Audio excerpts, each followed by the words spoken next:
Hello বন্ধুরা, সবাই কেমন আছো? আশা করছি সবাই ভালো আছো আর আমরাও খুব ভালো আছি।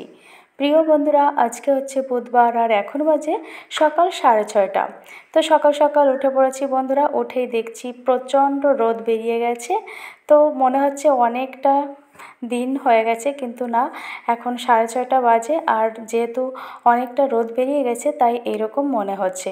তো ঘুম থেকে উঠে বন্ধুরা আগে বিছানাটা পরিষ্কার করে নিয়েছি, গুছিয়ে নিয়েছি, আর তারপরে গাছগুলোতে একটু জল দিয়েছি এবং গাছে দেখছি একটা মুকুল এসেছে। এই গাছে যে ফুল ফোটে আমি জানি না, দেখা যাক কী ফুল ফোটে, তখন দেখব। তো বন্ধুরা দোতলা থেকে চলে এসেছে এই যে নিচে। এখন নিচের ঘরের কাজগুলো কমপ্লিট করব আর এদিকে ছেলেও ঘুম থেকে উঠে পড়েছে। ও ফ্রেশ হচ্ছে, তারপরে পড়তে বসবে। তো খাটে কিছু জামা কাপড় এলোমেলো ছিল, ওগুলোই গুছিয়ে নিচ্ছি, তারপরে ঘরটা ঝাড় দেব। তো এখন যেহেতু ছেলে পড়তে বসে যাবে, ও এখানে পড়তে বসবে আর আমি এদিকে কাজগুলো সেরে নেব। তো ঘরের লাইটটা জ্বালাতে লাগছে না, বাইরের থেকে এত লাইট আসছে যে ঘরটা একদম আলো আলো হয়ে রয়েছে। তো বন্ধুরা বিছানাটা একটু গুছিয়ে নিলাম আর এখন আমি ঘরটা ঝাড় দিয়ে নিচ্ছি। আর এদিকে ছেলে বই খাতা আনতে গেছে উপরে, তো ওখান থেকে এনেই পড়তে বসবে। আর আজকে যেহেতু ওর 8টায় পড়া আছে, তাই সকালে একটু পড়ে নিচ্ছে। মানে 6:30টায় ঘুম থেকে উঠেছে আর এই যে 7টায় পড়তে বসে গেছে। তো 1 ঘন্টা পড়বে, তারপরেই 8টা থেকে আবার প্রাইভেটে যাবে। তো ছেলেকে বলছি তুমি পড়তে বসো, আমি আমার কাজ সেরে আসি, তারপর তোমাকে খাইয়ে দেবো আর তুমি পড়তে যাবে। তো ছেলে বলছে ঠিক আছে মা, তুমি তোমার কাজ করো আর আমি এখানে পড়তে বসছি।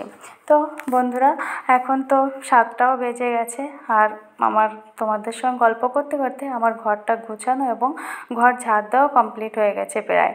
তো ঘর ঝাড় দিয়ে ছেলেকে আমি ছাতু বানিয়ে দিয়েছিলাম, তো ও খেয়ে পড়তে চলে গেছে। আর এদিকে দেখো বন্ধুরা, আজকে বেসিনটা একটু পরিষ্কার করে নিচ্ছি, কারণ বেসিনে একটু নোংরা হয়েছে। তো সকাল সকাল কাজটা করলে তো ভালো হবে। আর প্রতিদিন কিন্তু সকালেই কাজগুলো বেশি তাড়াতাড়ি করাটা আমার কাছে মনে হয় ভালো। মানে সব কাজই আমি তাড়াতাড়ি সকালবেলাই করা হয়, পরে আর ভালো লাগে না। তো সব কাজ সেরে তো আজকে বাজার করতে যাব, ওই জন্য ওই যে বেরিয়ে পড়েছি আর ছেলেও পড়তে চলে গেছে। তো এখন বাজে 8টা। তো বাজারে গেছিলাম বন্ধুরা, বাজার থেকে তো সব সবজি মাছ অনেক কিছুই নিয়ে এসেছি, কিন্তু ভুল করে একটা মাছ আমি বাজারে রেখে এসেছি। মানে যেখানে মাছ কাটে আমি সেখানে কই মাছ কাটতে দিয়ে এসেছিলাম, তো ওটা আনতে আমি ভুলে গেছি। তো আমি আনতে গেছি আর এদিকে শাশুড়ি মাকে বলছি তুমি রান্না বসাও, আর এসে তারপরে খাওয়া দাওয়া করবো। তো শাশুড়ি মা রান্না বসিয়েছে, এসে তারপর খাওয়া দাওয়া করলাম, সব কিছু গুছিয়েও রাখলাম। তারপরে আমি চলে এসেছি এই যে উপরে, আজকে এই গাছের মাচা করব তার জন্য। তো দেখো বন্ধুরা গাছগুলোতে কিন্তু খুব সুন্দর ফল ধরেছে, সেই সঙ্গে গাছগুলো ভালো হয়েছে। আর এটা মনে হচ্ছে প্রতিনিয়ত বৃষ্টি হচ্ছে, তো তার জন্য এরকম হয়েছে। তো তারপরে এই যে চলে এসেছি আবার নিচে। আর আজকে আমার শাশুড়ি মা একটা খাবার বানাচ্ছে, এই খাবারটার নাম শুনলে হয়তো হাসি পাবে, কিন্তু খুবই ভালো, ন্যাড়াই। তো ওটা বানানোর জন্য অতগুলো সামগ্রী লাগছে। তো শ্বশুর এবং শাশুড়ি মা এই খাবারটা তৈরি করছে আর এদিকে আমি চলে এসেছি আমাদের পাড়ায়, যেখানে দুর্গাপূজা হবে, তো সেখানে খুঁটি পূজা হচ্ছে, ওখানে দেখতে এসেছি। তো সবাই আমাদের পাড়ার সব মা কাকিমারা এসেছে, আমিও চলে এসেছি। তো বন্ধুরা তারপরে আর ভিডিও করা হয়নি। আর একবারে এই দেখো 8:30টায় আমি চলে এসেছি আমার বান্ধবীর বাড়িতে, ছেলের বার্থডে পার্টি ছিল, তো সেখানে এসেছি। মানে সেই দুপুরে ভিডিও করার পরে আর ভিডিও করিনি। তো 8:30 বেজে গেছে। তো বান্ধবীর বাড়িতে যখন এসেছি তখন এসে দেখলাম কিছু লোক এসেছে, সবাই এসে পারেনি আর কেকও কাটা হয়নি। তো কিছুক্ষণ পর 9টা নাগাদ এই যে কেকটা কাটা হলো। তো কেক খেয়ে একটু বসেছিলাম। আর ওদের বাড়ি যেহেতু দুর্গা মন্দির আছে, সেখানে আমরা গেছিলাম, আমি আর ছেলে দুর্গা মন্দিরে কিছুক্ষণ বসেছিলাম।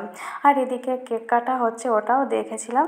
তো কেক কাটাটা খাওয়া সবটা করে মানে সবার সঙ্গে খুবই আনন্দ করেছি। তো বন্ধুর বাড়িতে এসেছি আর সত্যি খুব ভালো লেগেছে। আমার হচ্ছে ক্লাস ফ্রেন্ড, আমরা একই সঙ্গে পড়াশোনা করেছি। যেহেতু আমরা আগে একসঙ্গে ছিলাম, তারপরে বিয়ে হয়ে গেল, এর সঙ্গে অত যোগাযোগ ছিল না, কিন্তু ফোনের মাধ্যমে আবার যোগাযোগ হলো। হলো, তখন দেখা গেল যে আমাদের পাশাপাশি গ্রামেই বিয়ে হয়েছে। তো খুবই ভালো লাগলো। আমার বাড়িতে কিছু অনুষ্ঠান হলে ও আসে, আর ওর বাড়িতে অনুষ্ঠান হলে আমি যাই। কিন্তু সেভাবে অত ফোনে আমাদের গল্প হয় না, কারণ যেহেতু বিয়ে হয়ে গেছে এখন আমরা সবাই সংসার নিয়ে ব্যস্ত আছি। সব মায়েরা বোনেরা তো এটাই জানবে বুঝবে যে বিয়ের পরে সবাই ব্যস্ত হয়ে পড়ে। তো তারপরেও এই যতটা সময় পারি আমরা দুজন দুজনের বাড়িতে আসি এবং সবার সঙ্গে আর কি দেখাশোনা হয়। এভাবেই আর কি আমাদের দিন চলে যাচ্ছে, আর খুবই ভালো লাগছে। তো আজকের অনুষ্ঠানে এসে আমি সত্যিই হ্যাপি এবং খুব খুশি হয়েছি। ছেলেকে নিয়ে এসেছিলাম, ও ভীষণ আনন্দ পেয়েছে এখানে এসে। তো দেখো বন্ধুরা, বার্থডে পার্টিটা কিন্তু খুব ভালোভাবে কেটেছিল। অনেক লোকজন এসেছিল। তো কেক কাটা হয়ে যাচ্ছে আর এখন একটু পরে খেতে দেবে। যেহেতু আজকে একটু রাতটা বেশি হয়ে গেছে, কেক কাটতে কাটতে কেক কাটা হয়ে যাওয়ার পরেই কিন্তু খাওয়া দাওয়া শুরু হবে। আর যেহেতু রাত হয়ে গেছে আর আমাকে আসতে হবে ট্রেন ধরে, তাই আমি বললাম আমি কিন্তু তাড়াতাড়ি খেয়ে নেব, তারপর চলে যেতে হবে যেহেতু ট্রেন ধরতে হবে। তাও বন্ধুরা আমার অনেক রাত হয়ে গেছিলো বাড়ি আসতে। তো দেখো দুর্গা মন্দিরটা কত সুন্দর, তো ওখানে একটুখানি বসেছিলাম, তারপরে যে খাওয়ার টেবিলে এসে গেছি। তো খাবারে ছিল জিরে চাউ, আর সঙ্গে ছিল এখানে মটন। তো খাওয়া দাওয়া সেরে তারপরে এই যে চলে এসেছি বাড়িতে। টাটা বন্ধুরা।